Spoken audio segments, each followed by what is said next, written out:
하나님 말씀 나홈스 1장입니다. 나홈스 1장 1절에서 끝절까지 말씀 교독합니다. 1절 말씀 제가 먼저 받들어 봉독드립니다. 니느에 대한 중한 경고 곧 엘고스 사람 나홈의 묵시의 글이라.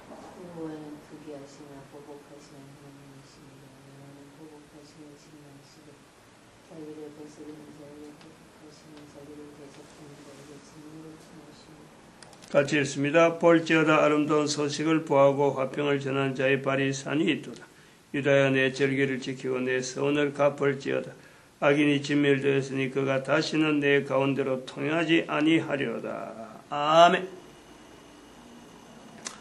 악인이 다시 통행하지 않는다. 인류의 소망이 되고 우리 개인에게도 희망이 되어지며 앞으로에 있어서의 그 인류의 어떤 미래를 밝게 내다볼 수 있는 어떤 참 방향을 또 정할 수 있는 여러 가지 어떤 힘이 되는 말씀임에 틀림없고, 그리고 이것이 또 다른 나라라든지 다른 사람이 아니고 바로 우리 민족, 대한민국, 한반도, 그리고 분명히 이 어떤 연결점을 우리가 해야 됩니다.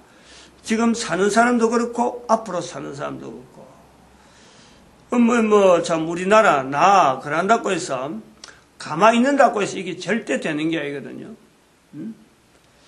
하나님은 7절에 보니까 그는 자기에게 의뢰하는 자를 아십니다. 하나님에게 의뢰하는 자를 아는 것은 태초부터 시작해서 이 말씀을 기록할 때나 또 이 말씀을 읽은 지금이나 앞으로 계속되어지는 하나님 앞에서의 인간의 모습이 인간의 모습. 그리고 그것은 인간이라 그래서 성경에 기록된 사람만이 아니라 모든 사람이에요. 모든 사람. 이거 막 철저하게 고백해야 돼. 철저하게. 3.1 운동하고 이야기를 좀 연결해야 될 부분이 이제 들어가야 되는데, 우리 민족에게서 3.1 운동이 어떻게 가지게 됐느냐. 이거는 마치 우리가 한글이라는 언어를 어떻게 해서 이렇게 창제되었을까. 한글이 나올 수 있는, 훈민정음이 나올 수 있는 이 한국 사람의 언어, 이 의력, 그 다음에 언어 관계, 언어 형성의 여러 가지 어떤 의들의 그 존재, 이게 있었으니까 중국하고 다른 거예요. 마찬가지로 3.1 운동이 존재되어진 것은 우리 민족의 또 하나의 무비폭력 저항운동이 될 수 있는 환경이 조성이 되었다. 이것은 오래전부터 우리 민족에게 흘러내려오는 비폭력적인, 즉 홍익인간적인, 다른 말로 하면 본문하고 연결하면 아름다운 소식을 보하는 이 흐름이 계속 있었다. 아름다운 소식을 보하고 화평을 전하는 자의 발이 연결돼서 우리 민족의 아주 바탕이 성경에서 기록된 586년 전에 이런 흐름이 있었던 이스라엘에서부터 페르시아, 그 다음에 인도, 중국, 이렇게 해서 우리로 거쳐오는 분명한 통로, 이것이 있었으므로 우리 민족에게 이런 그 내용이 있다. 이런 그 1919년에 사건이다. 그런데 이거를요, 현재 1919년 지나서 지금 100년 정도 지났는데도 우리 민족이 이 정신을요, 다 잃어버리는 거예요.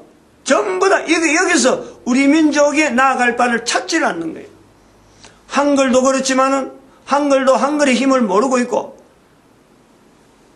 1919년에 이 3.1 운동에 대해서 이 내용이 우리 민족이 온 인류 가운데 부각되어야 될 요소라 하는 건 이걸 모르고 있는 거예요.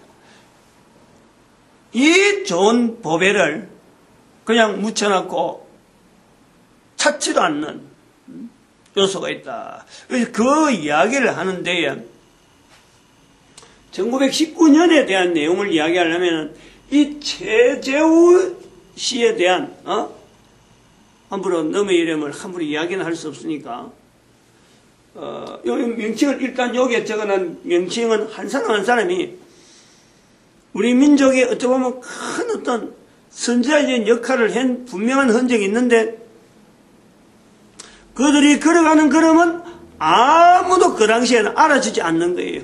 지금 이제 다시 부각시키는 거예요. 이 1919년하고 사건하고 연결해서 이 흐름을 하나의 우리 민족이 흘렀던 선지자적인 흐름을 우리가 분명히 인식해야 된다.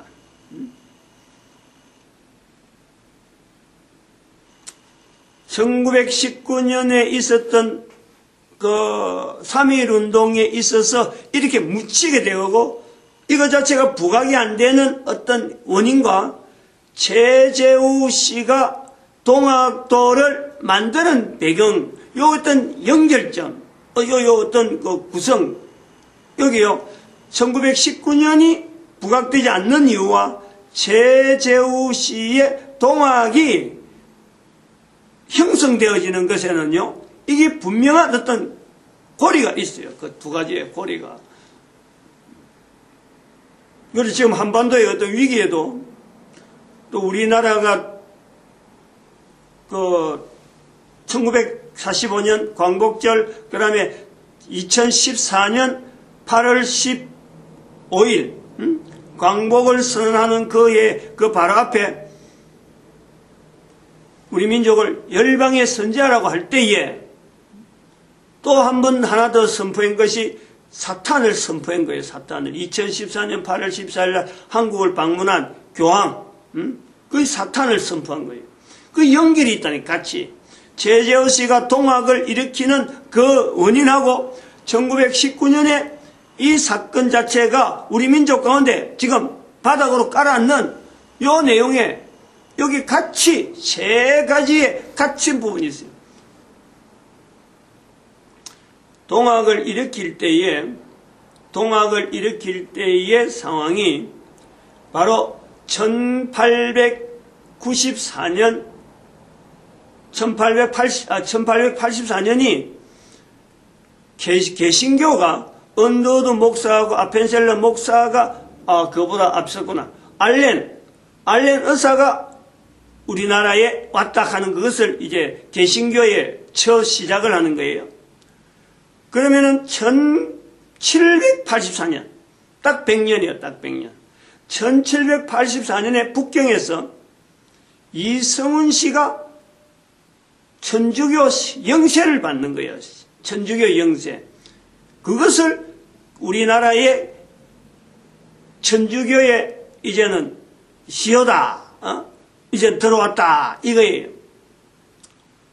그럼 이 천주교가 들어와가지고 우리나라에 나타나는 것은 개신교가 나타나는 거하고 이 전혀 질적으로 달라요. 포교라고 하는 이 내용이 같은 포교는 포교지만은 정치적인 색깔에 의해서 강압적인 외세가 그대로 묻혀져서 프랑스의 어떤 식민지화 정책에 이 가톨릭이 용이당하는 거예요.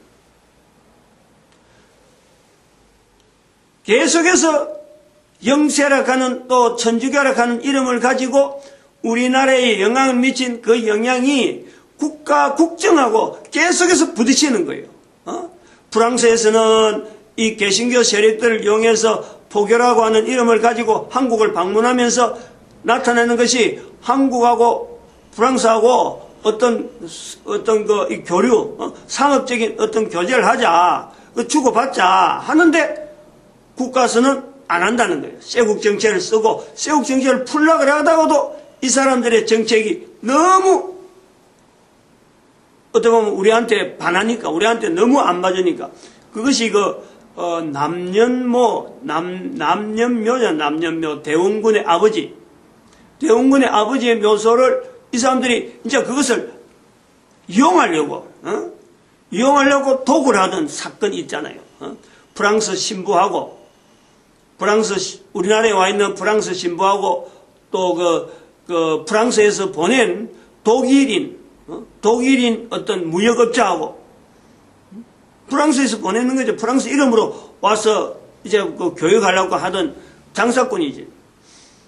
그래갖고 한국의 신자들, 한국의 천주교 신자들하고 같이 해가지고 이 작당을 해서 수백 명이 대웅군 묘를 파는 그런 사건이 있는 거예요. 그게 완전히 정치의 어떤 중심에, 정치적인 흐름의 중심에 천주교가 이게 완전히 이런, 그 사람들의 흐름, 그거라는 것은 종교락하는 개념 자체가 우리 민족한테 어디 알려지지 않을 때 정치에 의해서 국가에 의한 어떤 영향에 이 사람들이 움직인 거예요. 그러니까 세국 정치를 안 할래 안 할 수 없는 상황이 되는 거예요. 다른 나라하고 도대체 안 되겠다 하고 다 끊는 거예요. 이런 점에 최재우 씨가 그럼 그 나라가 엉망이요. 국가가 뭐 어디 지대로 통치가 되겠어요? 이럴 때에 국민들이 어려워하고 정신적인 어떤 지주가 없다 보니까 그 당시에 또 1860년대에 1860년대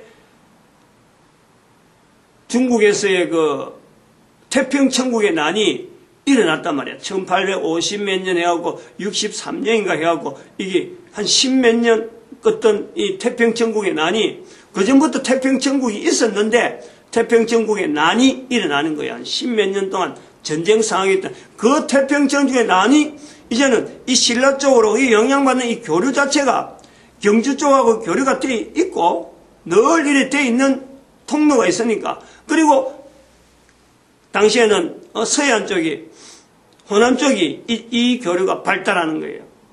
이 최재우 씨가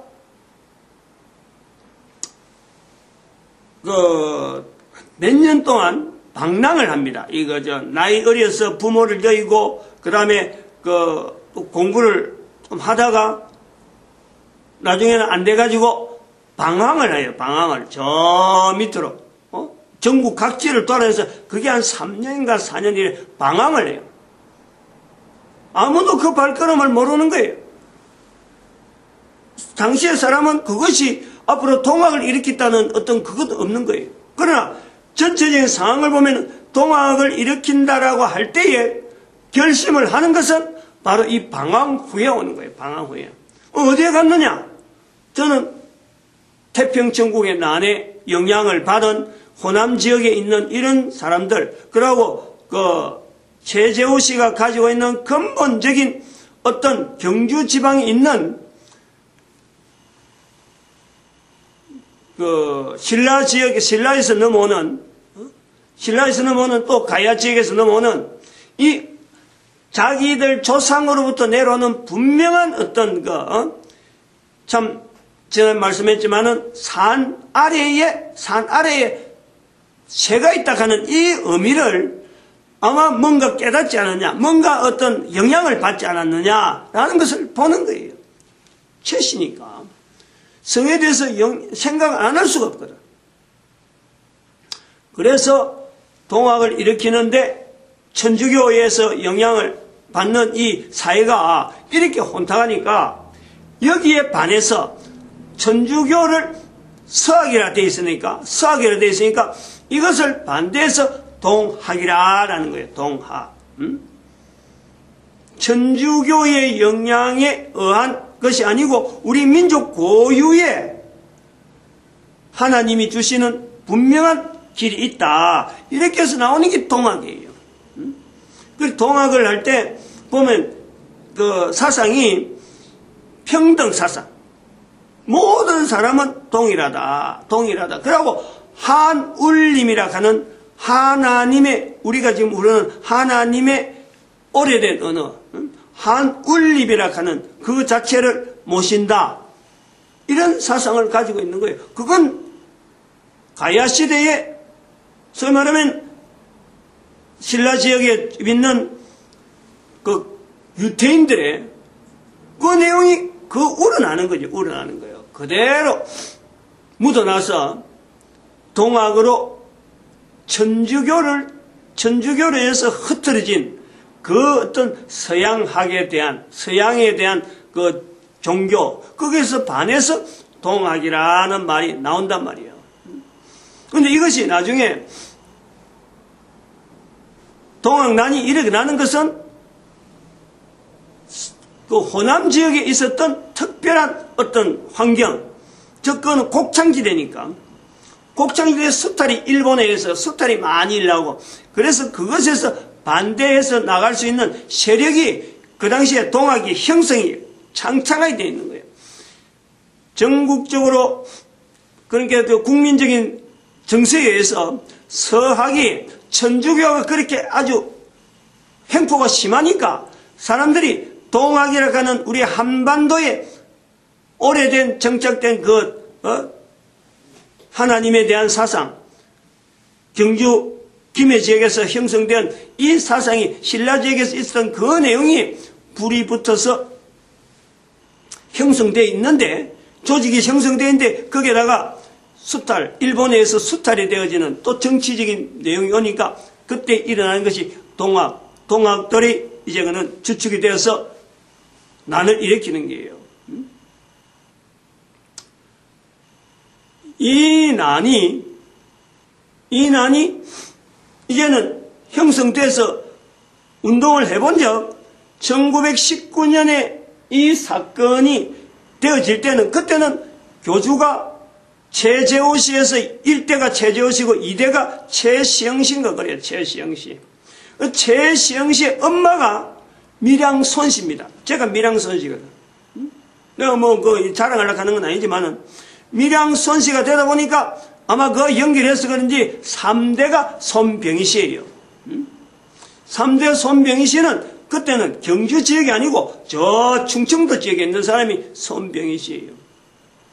손병희씨는 동학난이 동학도에서 일어났지만은, 이때 손병희씨가 중요한 말을 한 것이 바로 하늘은 사람이다, 하나님은 사람이다.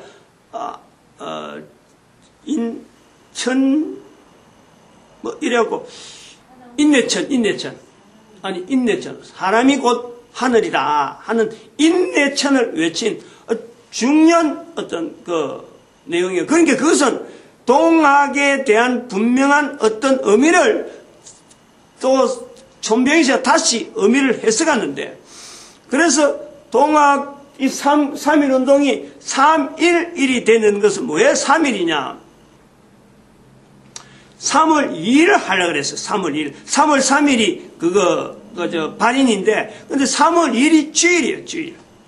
근데 주일인데 기독교도들이 못한다, 이라는 것은. 개신교에서 이것 자체를 주일이기 때문에 3월 2일을 못한다. 요 영향 때문에 3월 1일이 됐다는 거예요. 그리고 처음부터 할 때부터 3.1운동은 비폭력이다 하는 것을 취지를 가지고 하는 거예요. 동학난을 일으킨 것은 폭력인데, 동학도가 바로 거기서 3.1운동을 할 때는 이제 비폭력이다 분명히 언급한단 말이에요. 분명한 어떤 투례를 가져나가는 거예요. 그래서 이거는 전국이 해야 된다, 개인이 해가 안 된다. 그리고 또 하나 한 3가지 정도의 이 어떤 큰 걸 내는데,